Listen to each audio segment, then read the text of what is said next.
Di sebuah desa kecil nan asri, hidup seorang lelaki saleh bernama Ahmad yang dikenal sebagai hafiz Quran. Ahmad bukan hanya guru mengaji, tapi juga sosok yang disegani karena ketulusan dan kesederhanaannya. Setiap harinya, ia meluangkan waktu mengajar anak-anak desa membaca Al-Quran, membagikan ilmu yang penuh berkah itu dengan sepenuh hati. Selain anak-anak yang diasuhnya, Ahmad memiliki satu teman yang tak biasa, seekor sapi betina bernama Tina yang sudah menemaninya bertahun-tahun. Tina bukan hanya sekadar hewan ternak bagi Ahmad, kehadirannya lebih mirip sahabat yang setia menemani hidupnya. Ahmad merawat Tina dengan penuh kasih sayang, bahkan berbicara padanya seolah Tina bisa mendengar dan memahami setiap kata yang ia ucapkan.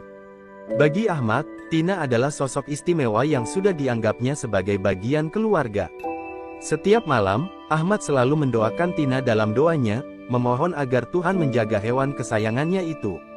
Tina seolah mengerti kelembutan hati majikannya, ia menjadi jinak dan selalu menurut, membuat hubungan keduanya tampak seperti jalinan persahabatan antara dua makhluk hidup yang saling mengerti. Suatu malam, di tengah angin yang berhembus sejuk, Ahmad merasa ada yang ganjil dengan Tina. Sapi betina itu terlihat gelisah, mondar-mandir di kandangnya dengan mata penuh kecemasan. Ahmad yang khawatir segera mendekati Tina, mencoba menenangkannya dengan belayan lembut dan bacaan ayat-ayat suci yang biasa ia lafalkan. Namun, ketenangan tak kunjung datang pada Tina. Ahmad semakin cemas melihat kondisi sahabatnya yang terus menunjukkan tanda-tanda ketidaknyamanan, seolah ada sesuatu yang besar akan terjadi. Di tengah malam sunyi itu, dengan cahaya bulan purnama yang terang menerangi desa, tiba-tiba Tina mulai mengalami kontraksi yang tampak seperti proses kelahiran. Ahmad terpana dan takjub melihat kejadian ini, tak percaya bahwa sapi betinanya akan melahirkan malam itu juga. Ia mengira, Tina akan melahirkan anak sapi yang biasa, namun ada firasat aneh yang membuat jantungnya berdegup kencang.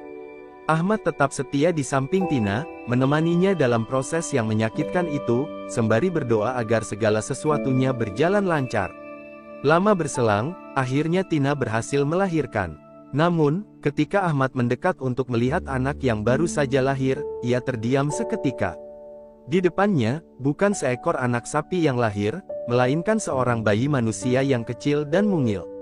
Bayi itu tampak bersih, kulitnya halus, dan ia berbaring di atas jerami dengan tatapan damai. Ahmad terperangah, jiwanya diliputi keheranan dan ketakjuban yang tak terlukiskan. Ia tak habis pikir bagaimana mungkin seekor sapi melahirkan seorang bayi manusia. Dalam kebingungan yang menyelimuti hatinya, Ahmad merasa firasat yang tadi ia rasakan bukan sekadar ilusi. Bayi itu tampak sehat, bahkan mengeluarkan suara lembut seperti gumaman yang terdengar menenangkan. Saat Ahmad mendekatkan telinganya, ia mendengar suara lirih yang seolah menggumamkan ayat-ayat suci. Rasa takjubnya semakin memuncak, membuat tubuhnya merinding dan hatinya diliputi haru yang mendalam. Ia merasa bahwa bayi ini bukan bayi biasa, kehadirannya membawa nuansa magis yang tidak bisa dijelaskan. Dengan gemetar, Ahmad mengangkat bayi tersebut dan memeluknya dengan penuh kasih. Bayi itu tetap tenang dalam pelukannya, seolah sudah mengenali kehangatan dan kebaikan hati Ahmad. Ahmad memberi nama bayi itu Rahmat, sebuah nama yang dipilihnya dengan penuh makna. Ia percaya bahwa kehadiran bayi ini adalah rahmat dan anugerah dari Tuhan yang tak terduga, sebuah keajaiban yang hadir di tengah kehidupannya yang sederhana. Ahmad merasa bahwa ini adalah bentuk kasih Tuhan yang luar biasa, meski ia belum memahami makna di balik kejadian ajaib ini. Malam itu, Ahmad menghabiskan waktu dalam kebimbangan dan rasa syukur yang bercampur aduk. Ia tidak tahu bagaimana harus menjelaskan keajaiban ini kepada penduduk desa esok hari. Ia juga khawatir jika cerita ini akan menimbulkan kecurigaan atau bahkan fitnah di tengah masyarakat yang tidak terbiasa dengan hal-hal di luar nalar. Namun, satu hal yang pasti di hatinya adalah tekad untuk menjaga Rahmat sebaik-baiknya. Ahmad berjanji dalam hatinya untuk membesarkan bayi ini dengan kasih dan ajaran Al-Quran yang selama ini menjadi pedoman hidupnya.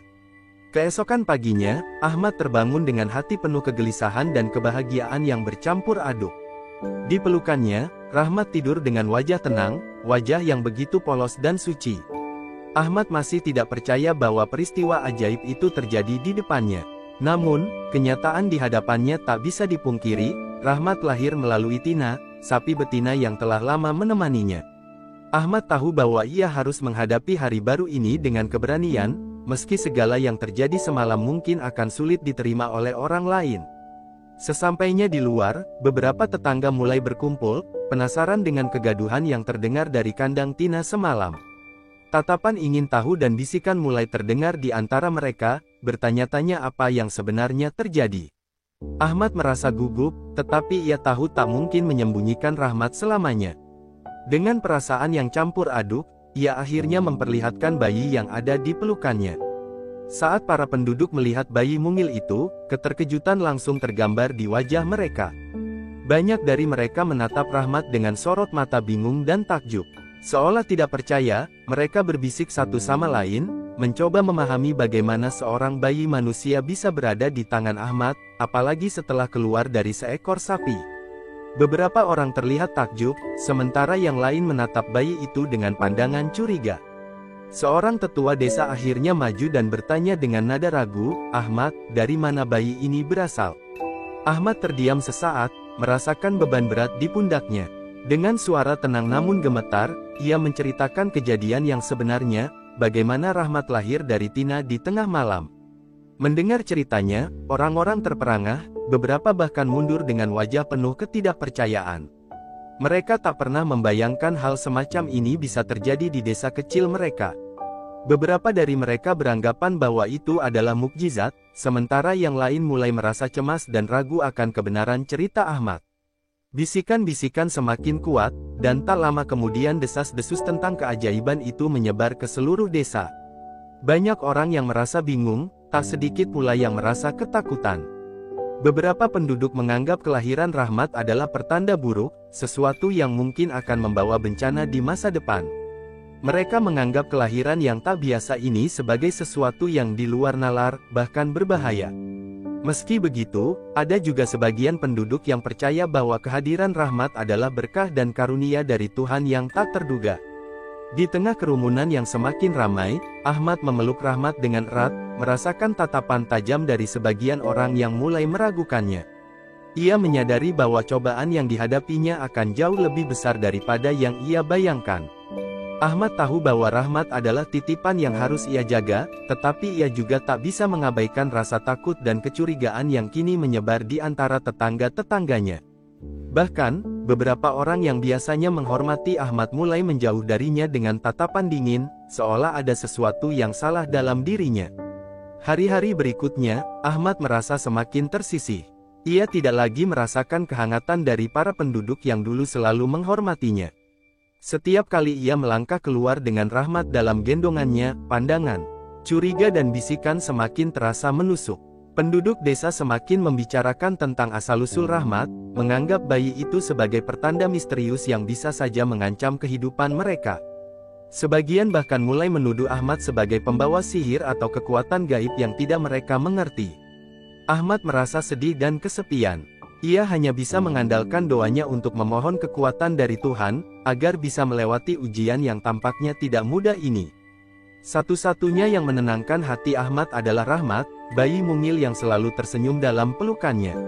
Meski baru beberapa hari bersamanya, Ahmad merasakan ikatan yang begitu kuat, seolah Tuhan memang telah mempertemukan mereka untuk suatu alasan yang besar. Di tengah kegalauan itu, datang seorang sahabat Ahmad, seorang tua bernama Ustaz Jalal. Ustaz Jalal adalah orang yang bijak, yang selama ini menjadi tempat Ahmad berkonsultasi dalam urusan agama. Mendengar kabar tentang Rahmat, Ustaz Jalal datang menemuinya, mencoba memahami apa yang sebenarnya terjadi. Ahmad menceritakan kejadian luar biasa itu, dan Ustaz Jalal mendengarkan dengan seksama, tanpa sekalipun menunjukkan keraguan di wajahnya. Setelah Ahmad selesai, Ustaz Jalal menatapnya dalam-dalam dan berkata, "Mungkin ini adalah ujian dari Allah. Terkadang, keajaiban datang dalam bentuk yang tak bisa kita pahami." Kata-kata Ustaz Jalal memberi ketenangan di hati Ahmad, seolah beban yang ia pikul sedikit berkurang. Ustaz Jalal berjanji akan membantunya meredakan kecemasan penduduk desa dan meyakinkan mereka bahwa kehadiran Rahmat bukanlah ancaman, melainkan berkah. Meski Ahmad tahu jalan di depannya akan penuh tantangan, keyakinan itu mulai tumbuh dalam hatinya. Ia percaya bahwa Tuhan punya rencana indah untuk Rahmat, dan ia berjanji dalam hatinya untuk menjaga titipan ini, apapun yang terjadi.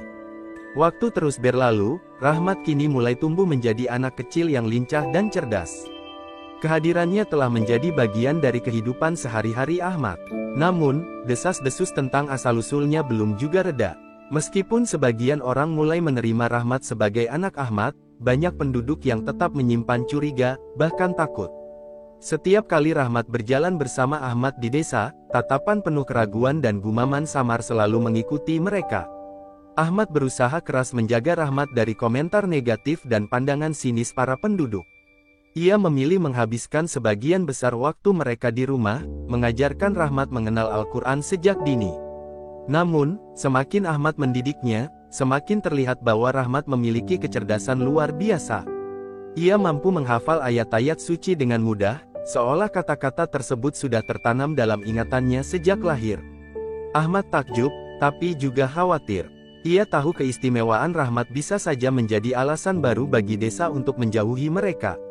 Sementara itu, kecerdasan Rahmat menarik perhatian beberapa orang yang semula ragu.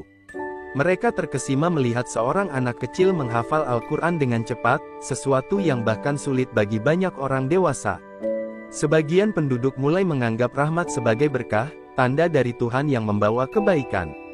Namun, di sisi lain, ada juga yang merasa bahwa kemampuan Rahmat yang tidak biasa adalah tanda sesuatu yang berbahaya atau tidak alami. Mereka mulai menyebarkan gosip bahwa Rahmat mungkin anak terkutuk, atau memiliki kekuatan yang berasal dari dunia lain. Kehidupan Ahmad dan Rahmat semakin terisolasi. Orang-orang yang dulu mendatangi Ahmad untuk belajar mengaji kini menjauh, takut akan pengaruh buruk Rahmat. Ahmad hanya bisa bersabar dan memperkuat doanya kepada Tuhan, memohon petunjuk atas situasi yang semakin berat ini. Namun, keheningan yang menghimpit mereka bukanlah akhir dari cobaan, karena suatu hari terjadi sesuatu yang mengubah segalanya. Ketika Rahmat menginjak usia 5 tahun, sebuah penyakit misterius mulai menyebar di desa. Banyak penduduk jatuh sakit secara tiba-tiba, mengalami demam tinggi yang sulit disembuhkan. Keluarga yang terkena penyakit ini merasa ketakutan dan meminta bantuan, namun tak ada pengobatan yang mampu menyembuhkan mereka. Desa diliputi keputusasaan, dan semakin banyak orang yang mulai mengaitkan kejadian itu dengan kehadiran Rahmat. Mereka menuduh anak itu sebagai pembawa sial, bahwa sejak kelahirannya banyak hal buruk menimpa desa. Ahmad tidak tinggal diam. Ia mendatangi setiap rumah yang membutuhkan bantuan, mencoba menenangkan hati mereka meski dirinya sendiri juga khawatir. Namun, alih-alih menerima uluran tangan Ahmad, banyak dari mereka menolaknya, bahkan mengusirnya dari pintu rumah. Di balik tatapan mata mereka, Ahmad melihat ketakutan yang dalam, ketakutan yang tak masuk akal, seolah Rahmat adalah sumber dari segala penderitaan yang mereka alami. Kesabaran Ahmad benar-benar diuji, tapi ia tetap bertekad untuk membuktikan bahwa Rahmat bukanlah penyebab bencana. Di tengah penderitaan itu, Rahmat sendiri merasa bingung dan terluka. Ia masih terlalu kecil untuk memahami mengapa orang-orang menolaknya. Dengan mata berkaca-kaca, ia bertanya kepada Ahmad, "Apakah aku benar-benar membawa bencana, Ayah?" Pertanyaan itu menghancurkan hati Ahmad. Ia menatap Rahmat dengan penuh kasih dan berbisik, "Tidak, Nak. Kau adalah rahmat, anugerah dari Tuhan. Jangan pernah ragu akan dirimu sendiri." Meski begitu, Ahmad tahu kata-kata itu tak cukup untuk meredakan perasaan Rahmat yang mulai sadar akan ketidakpastian di sekelilingnya. Saat penyakit di desa semakin meluas, Ahmad teringat pada Ustaz Jalal, satu-satunya orang yang percaya dan mendukung mereka. Dengan hati penuh harap, Ahmad mendatangi rumah Ustaz Jalal dan menceritakan kondisi desa yang semakin memburuk. Ustaz Jalal mendengarkan dengan seksama, kemudian menawarkan untuk datang ke desa dan mencoba membantu menyembuhkan orang-orang yang sakit. Mereka berdua berdoa bersama, memohon petunjuk Tuhan agar diberi kekuatan dalam menghadapi ujian yang berat ini. Kedatangan Ustaz Jalal sedikit meredakan ketegangan di desa. Ia berkeliling dari rumah ke rumah, memberikan nasihat dan menenangkan keluarga yang ketakutan. Dalam salah satu kunjungannya, Ustaz Jalal berbicara kepada para penduduk dan meminta mereka untuk tidak menyalahkan Rahmat atas musibah ini. Ia mengatakan bahwa penyakit adalah ujian dari Tuhan, yang kadang datang tanpa bisa dijelaskan oleh manusia. Kata-kata Ustaz Jalal memberi kelegaan bagi sebagian orang, namun masih ada segelintir yang tetap memandang Rahmat dengan kecurigaan. Namun, di balik kegentingan itu, sebuah mukjizat kecil terjadi. Saat Ahmad dan Ustaz Jalal berdoa bersama di salah satu rumah yang paling parah terdampak penyakit, Rahmat yang berada di sana ikut bergumam ayat-ayat suci. Perlahan-lahan, keluarga di rumah tersebut mulai menunjukkan tanda-tanda kesembuhan, membuat orang-orang terperangah dan penuh haru. Mereka melihat bahwa Rahmat, anak yang selama ini mereka anggap membawa bencana, justru membantu mengusir penyakit yang menyebar di desa. Mukjizat ini menjadi titik balik.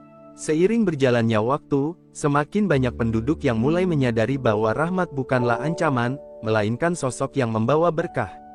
Ahmad merasakan bahwa akhirnya, setelah melalui cobaan yang panjang, Rahmat bisa diterima dengan lebih terbuka. Namun, di hatinya, Ahmad tahu ini hanyalah permulaan. Masih ada jalan panjang dan penuh ujian di depan mereka, namun dengan keajaiban kecil yang terjadi, harapan mulai tumbuh kembali di hati setiap orang yang pernah meragukan Rahmat. Desa yang semula curiga terhadap Rahmat perlahan berubah. Mukjizat kecil yang terjadi membuat banyak orang mulai melihatnya dengan mata yang lebih terbuka. Meskipun demikian, tak semua orang menerima Rahmat sepenuh hati. Masih ada mereka yang memendam kecemasan, yang sulit melepaskan prasangka. Ahmad sadar bahwa penerimaan sejati bukanlah sesuatu yang dapat dipaksakan, dan ia memilih bersabar, membimbing Rahmat dengan kasih sayang. Namun, ketenangan itu tak berlangsung lama. Suatu hari, saat Ahmad dan Rahmat berjalan melewati lapangan desa, mereka dihentikan oleh beberapa pria yang mendekat dengan tatapan keras. Di antara mereka, terdapat seorang penduduk bernama Ibrahim yang dikenal sebagai orang kaya dan berpengaruh di desa. Ibrahim telah lama menyimpan kebencian terhadap Rahmat. Ia yakin bahwa Rahmat adalah penyebab penyakit yang sempat menyebar dan tak percaya pada mukjizat yang dikatakan oleh penduduk lainnya. Dengan nada dingin, Ibrahim menuduh Ahmad menyebarkan kepercayaan palsu tentang Rahmat. Ia mengklaim bahwa Ahmad hanya mempermainkan mereka dengan cerita, anak ajaib, untuk menutupi keburukan di balik kelahiran Rahmat. Ahmad mendengar tuduhan itu dengan hati yang berat, tetapi ia tetap tenang, menahan diri dari perdebatan. Ibrahim melanjutkan dengan suara lantang, jika benar Rahmat adalah berkah, buktikan. Biarkan dia menyembuhkan orang sakit di depan semua orang. Orang-orang mulai berkumpul, tertarik oleh pertengkaran yang kian memanas. Ahmad merasa tertekan, namun ia tak ingin Rahmat diseret dalam perselisihan yang berbahaya ini. Ia mencoba menjelaskan bahwa mukjizat bukan sesuatu yang bisa dipertontonkan atau dipaksakan, tetapi Ibrahim bersikeras. Dalam keputusasaan, Ahmad hanya bisa menunduk, menahan amarah dan kesedihan yang kian menumpuk. Tiba-tiba, Rahmat yang berada di sampingnya maju ke depan. Dengan tatapan polos namun mantap, ia mengucapkan, "Aku tidak bisa membuat mukjizat, karena semuanya berasal dari Tuhan. Aku hanya berdoa, seperti ayah." Suara Rahmat, yang terdengar tulus dan tanpa beban, mengejutkan kerumunan yang semakin membesar. Orang-orang terdiam, tersentuh oleh keberanian anak kecil yang telah begitu sering dituduh dan disalahpahami. Namun, Ibrahim justru semakin marah mendengar jawaban Rahmat. Baginya, itu hanyalah alasan seorang anak kecil yang tidak tahu apa-apa. Ia menantang Rahmat untuk menyembuhkan istrinya, yang sejak beberapa waktu lalu menderita penyakit yang tak kunjung sembuh. Ahmad yang mendengar tantangan itu, segera menolak dan berkata bahwa Rahmat hanyalah seorang anak, bukan tabib atau orang sakti. Tetapi Ibrahim tak mau mengerti, dan dengan nada sinis, ia menuduh Ahmad menyembunyikan kebenaran tentang Rahmat. Rahmat memegang tangan ayahnya dan berkata lembut, "Ayah, aku ingin mencoba membantu, tapi hanya jika Allah mengizinkan." Ahmad tertegun mendengar keinginan Rahmat.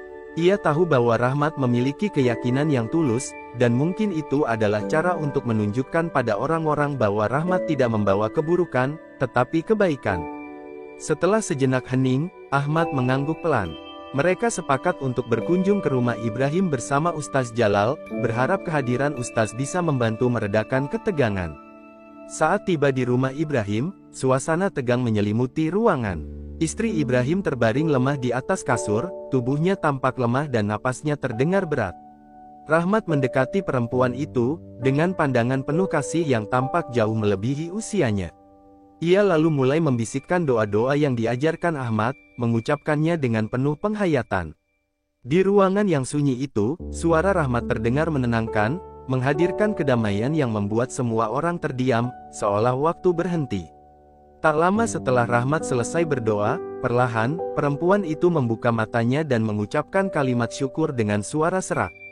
Semua orang di ruangan itu terkejut, terutama Ibrahim. Dengan mata berkaca-kaca, istrinya berkata bahwa selama Rahmat berdoa, ia merasa ada energi hangat yang menenangkannya, mengalir di seluruh tubuhnya.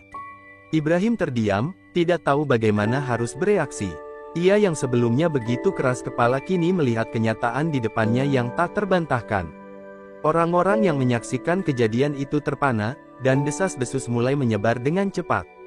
Kini, banyak yang percaya bahwa Rahmat memang memiliki keistimewaan, meskipun mereka masih tidak mengerti dari mana asal kekuatan itu.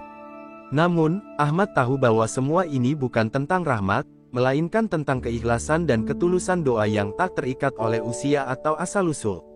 Namun, meskipun mukjizat itu terjadi, Ahmad merasakan perasaan ganjil.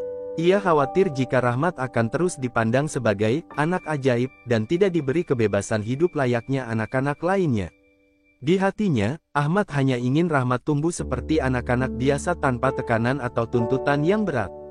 Ia khawatir Rahmat akan terus-menerus dianggap sebagai penyembuh dan bukannya sebagai anak kecil yang perlu dicintai dan dijaga. Dengan segala perasaan itu, Ahmad memutuskan untuk mendidik Rahmat agar ia tidak bergantung pada pujian atau sanjungan orang lain, tetapi selalu mengandalkan Tuhan. Ia mulai mengajarkan Rahmat lebih banyak ayat Al-Quran, menekankan nilai keikhlasan dan kerendahan hati. Ahmad berharap bahwa Rahmat akan memahami bahwa kebaikan sejati datang dari hati yang tulus, bukan dari harapan akan penghargaan dari orang lain. Namun, cobaan demi cobaan terus mendatangi mereka. Kabar tentang Rahmat terus menyebar, dan semakin banyak orang dari luar desa yang datang untuk meminta bantuan. Desa yang dulu sunyi kini menjadi ramai oleh para pendatang yang berharap Rahmat bisa memberikan kesembuhan. Tekanan ini menjadi semakin besar bagi Ahmad, yang merasa bahwa takdir Rahmat membawa tanggung jawab yang jauh lebih berat daripada yang pernah ia bayangkan. Di tengah kebingungan itu, Ahmad terus berdoa, memohon petunjuk Tuhan atas perjalanan hidup mereka. Ia tahu bahwa jalan yang mereka tempuh tidak mudah, namun dalam hatinya, ia percaya bahwa Tuhan memiliki rencana yang lebih besar. Rahmat, meski masih kecil, perlahan-lahan mulai memahami bahwa dirinya memiliki peran yang tak biasa. Namun, apakah ia akan siap menghadapi tantangan yang lebih besar ke depannya? Itulah pertanyaan yang terus mengganggu hati Ahmad di tengah malam yang sepi. Semakin banyak orang dari luar desa mendengar tentang keajaiban yang dimiliki Rahmat. Berita tentang anak kecil yang mampu menyembuhkan hanya dengan doa telah menyebar jauh. Orang-orang mulai berdatangan dengan harapan, memohon pertolongan, dan membawa berbagai penyakit serta kesulitan yang ingin mereka atasi. Ahmad merasa beban itu semakin berat. Sebagai ayah, ia hanya ingin Rahmat tumbuh seperti anak-anak lain, tanpa harus mengemban harapan yang begitu besar di usia yang begitu muda. Rahmat, yang semakin dewasa untuk anak seusianya, mulai merasa bahwa perannya bukanlah hal yang ringan. Dalam banyak kesempatan, ia melihat harapan yang bercampur dengan keputusasaan di mata orang-orang yang datang memohon doa darinya. Meski masih kecil, Rahmat mulai merasa bahwa ia memiliki tanggung jawab besar, tanggung jawab yang mungkin terlalu sulit untuk dipahami oleh seorang anak. Namun, Rahmat selalu berusaha ikhlas, meyakini bahwa semuanya adalah kehendak Tuhan. Ahmad mendukungnya, selalu mengingatkannya bahwa kekuatan sejati bukan berasal dari dirinya, melainkan dari Tuhan semata. Di tengah tekanan yang semakin besar, suatu hari datang sekelompok pria dari kota. Mereka mengenakan pakaian mewah dan memperkenalkan diri sebagai utusan seorang bangsawan terkenal yang mendengar kabar tentang Rahmat. Para utusan itu datang dengan penuh wibawa, membawa berbagai hadiah dan mengajukan permintaan besar. Dengan nada memohon namun mendesak, mereka meminta Rahmat untuk mengikuti mereka ke kota dan menetap di sana sebagai anak penyembuh bagi bangsawan tersebut. Sebagai imbalannya, Rahmat akan diberikan segala fasilitas yang tak pernah terbayangkan oleh orang desa. Ahmad merasa hatinya hancur mendengar tawaran itu. Ia tahu Rahmat tidak ingin meninggalkan desa dan hidup dalam kemewahan yang penuh tuntutan. Namun, para utusan terus mendesak, menggambarkan masa depan yang gemilang jika Rahmat bersedia menerima tawaran tersebut. Di sisi lain, mereka mengisyaratkan bahwa menolak tawaran itu mungkin akan membuat mereka tidak tinggal diam, bahkan bisa mengancam keamanan keluarga Ahmad. Ahmad merasa terjebak. Ia ingin melindungi Rahmat dari tuntutan besar ini, tetapi ancaman yang tersirat dari para utusan bangsawan membuatnya khawatir. Malam itu, Ahmad dan Rahmat duduk bersama di depan rumah, di bawah langit malam yang penuh bintang. Dengan suara lembut, Ahmad bertanya kepada Rahmat tentang apa yang ia inginkan. Rahmat menatap ayahnya dengan mata yang mulai berkaca-kaca, lalu menjawab dengan mantap, "Ayah, aku ingin tetap di sini, di rumah kita. Aku tidak ingin pergi ke tempat yang jauh." Jawaban Rahmat semakin memperkuat tekad Ahmad untuk melindungi anaknya. Ia tidak ingin Rahmat kehilangan masa kecilnya, hidup dalam tekanan untuk memenuhi harapan orang lain. Keputusan itu jelas akan membawa mereka pada konsekuensi berat, tetapi Ahmad siap menanggungnya demi kebahagiaan Rahmat. Keesokan harinya, Ahmad menemui para utusan bangsawan itu dan menolak tawaran mereka dengan tegas. Ia menyampaikan bahwa Rahmat masih kecil dan tidak siap untuk meninggalkan keluarganya. Mendengar penolakan itu, para utusan terkejut, dan wajah mereka berubah muram. Salah satu dari mereka memperingatkan bahwa menolak permintaan bangsawan adalah tindakan yang tidak bijak, bahkan bisa membawa akibat buruk. Namun, Ahmad tetap pada pendiriannya, tidak goyah oleh ancaman. Setelah kepergian utusan itu, situasi menjadi semakin tegang. Penduduk desa yang sebelumnya mulai menerima Rahmat, kini merasa takut bahwa keputusan Ahmad akan membawa masalah besar bagi mereka semua. Beberapa di antaranya bahkan mulai menyalahkan Ahmad, mengatakan bahwa ia seharusnya membiarkan Rahmat pergi untuk menghindari bahaya. Ahmad merasa tertekan oleh situasi ini, tetapi ia tetap yakin bahwa ia telah melakukan yang terbaik untuk Rahmat. Malam itu, dalam keheningan, Ahmad bermunajat kepada Tuhan, memohon petunjuk dan kekuatan.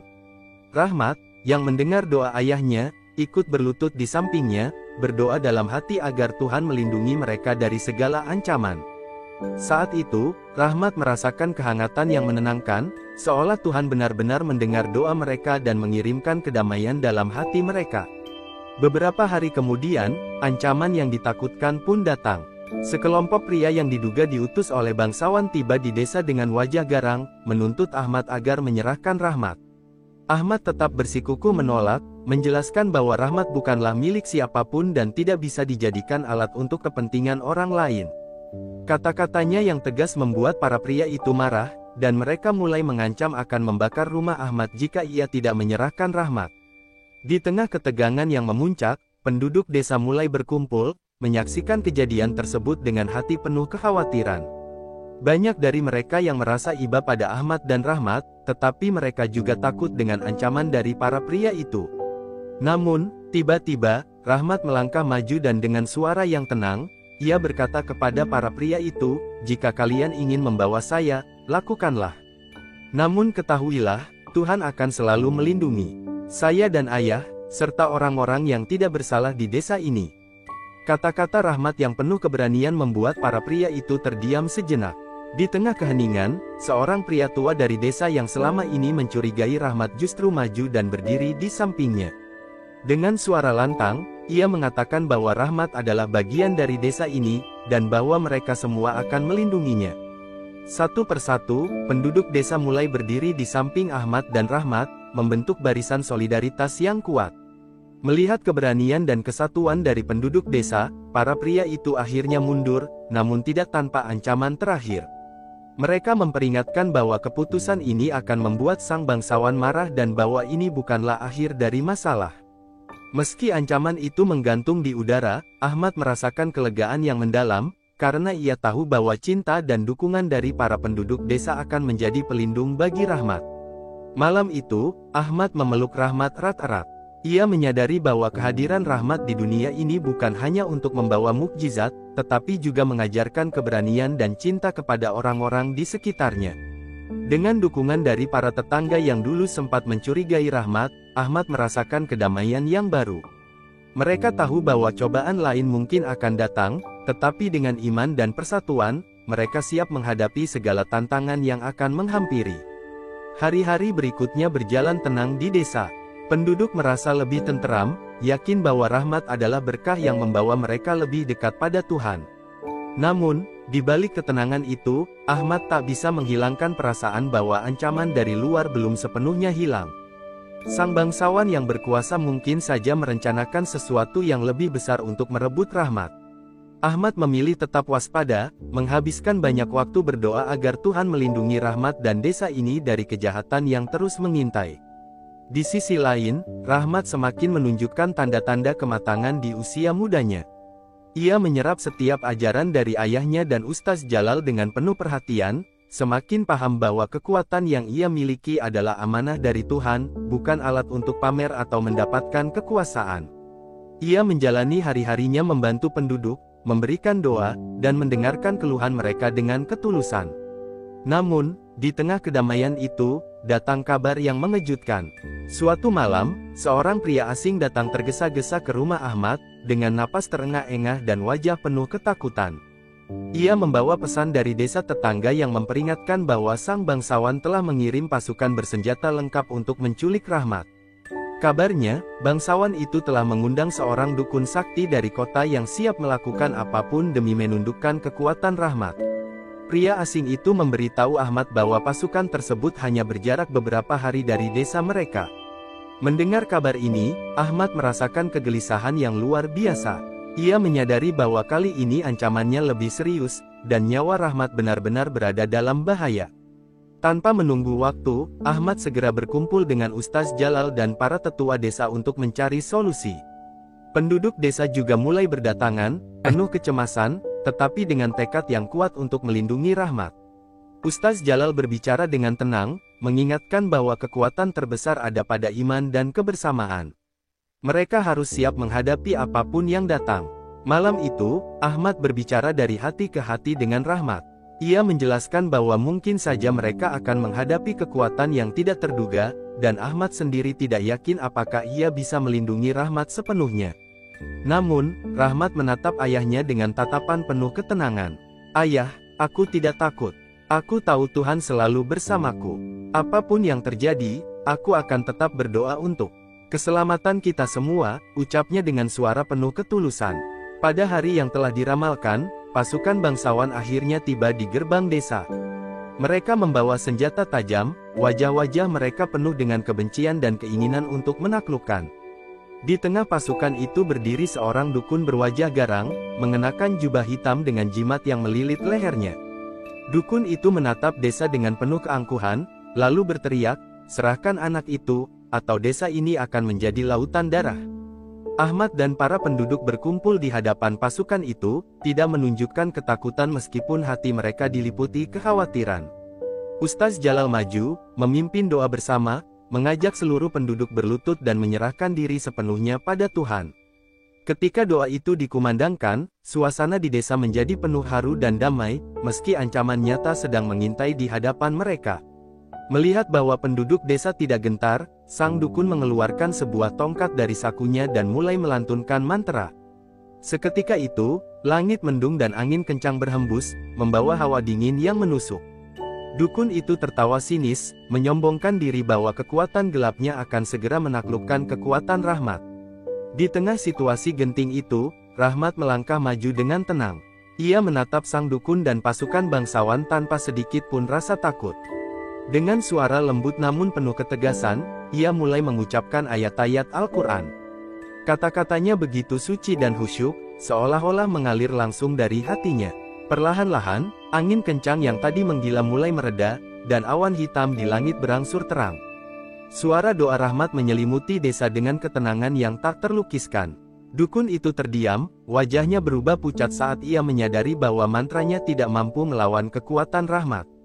Dalam keputusasaan, ia mencoba mengarahkan kekuatan gelapnya langsung ke Rahmat, namun sesaat sebelum itu, sebuah cahaya terang muncul dari tubuh Rahmat, membungkus dirinya dengan aura yang menakjubkan. Cahaya itu begitu menyilaukan hingga seluruh pasukan bangsawan terpaksa mundur, menghindari pancaran yang terasa panas dan menyakitkan. Melihat kegagalan sang dukun, pasukan bangsawan menjadi kacau balau. Beberapa di antaranya mulai melarikan diri dengan panik, sementara yang lainnya terpaku dalam ketakutan. Ahmad dan para penduduk menyaksikan keajaiban itu dengan takjub, mata mereka penuh air mata syukur. Mereka menyadari bahwa Rahmat benar-benar dilindungi oleh kekuatan yang lebih besar dari apapun. Namun, dalam kilauan cahaya itu, Rahmat tiba-tiba berlutut lemas. Ahmad segera menghampiri anaknya, merasa cemas ketika melihat wajah Rahmat yang tampak pucat. Rahmat tersenyum lembut pada ayahnya dan berbisik, "Ayah, aku telah melakukan yang terbaik. Aku hanya ingin kalian semua aman dan damai." Dengan kata-kata terakhir itu, Rahmat terkulai dalam pelukan Ahmad, tubuhnya lemah namun penuh dengan ketenangan. Ahmad memeluk Rahmat erat-erat, menyadari bahwa kekuatan besar yang digunakan Rahmat telah menguras seluruh energinya. Penduduk desa yang menyaksikan kejadian ini merasa terharu dan sedih, memahami pengorbanan besar yang dilakukan Rahmat demi keselamatan mereka semua. Dengan penuh kesedihan, mereka mengangkat tubuh Rahmat bersama-sama, membawanya ke dalam masjid kecil di desa, tempat mereka berdoa untuk kesembuhannya. Selama beberapa hari, Ahmad duduk di sisi Rahmat, merawatnya dengan penuh kasih sayang. Di tengah kegelisahan itu, ia terus berdoa agar Tuhan memberikan kekuatan pada anaknya untuk pulih. Penduduk desa bergantian menjaga dan mengirim doa untuk Rahmat, mengungkapkan rasa terima kasih mereka yang mendalam. Malam itu, ketika bulan purnama bersinar terang, Rahmat akhirnya membuka matanya perlahan. Ahmad yang setia di sampingnya menangis. Penuh haru, memeluk anaknya dengan penuh syukur. Rahmat tersenyum lembut, menyadari bahwa ia telah berhasil melindungi desa ini, dan meskipun tubuhnya masih lemah, kekuatannya yang sesungguhnya tetap utuh dalam doa dan kasih sayangnya. Penduduk desa berkumpul di masjid kecil itu, menyambut Rahmat dengan sukacita dan rasa syukur. Mereka menyadari bahwa kehadiran Rahmat telah membawa perubahan besar, bukan hanya sebagai sosok penyembuh, tetapi juga sebagai anak yang telah mengajarkan mereka tentang iman, pengorbanan, dan cinta yang tulus. Dari kejadian itu, desa pun bersumpah akan melindungi Rahmat dengan segenap jiwa raga. Kini mereka mengerti bahwa Rahmat bukan sekadar anak kecil dengan kekuatan luar biasa, melainkan anugerah Tuhan yang dikirim untuk menjaga dan melindungi mereka.